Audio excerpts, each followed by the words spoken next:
tax, this is something that hits people up here in Wasatch and Summit County hard, or could impact you. And that is that leisure and hospitality is one of the fastest growing sectors of our economy. We have stuff that brings people to the state of Utah that other states die for. I don't have to tell you this, you know that. There is a lot of temptation on the part of some legislators to say, let's increase tourism taxes because it's disproportionately paid by out-of-staters. Disproportionately, that burden is borne by non-Utahns. Now, it's also borne by Utahns, not disproportionately, but to a significant extent too.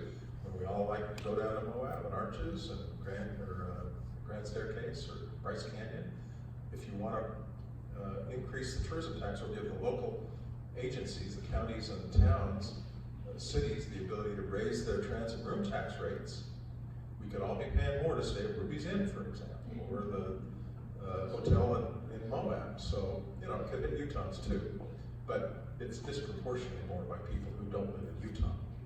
So it's not a coincidence, I think, that a lot of the other big tourist attraction parts of our country, like Los Angeles, New York City, they have really high tourism tax rates relative to the state of Utah.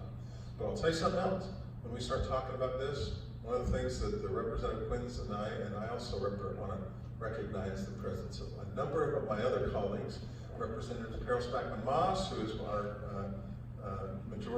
minority whip in the House, and the Democrats, Representative Polson, she and I came into the legislature at the same time in 2009. She's in the House Democratic Caucus. We've also got Senator Kathleen Reedy, a relative newcomer. Nice to have you with us.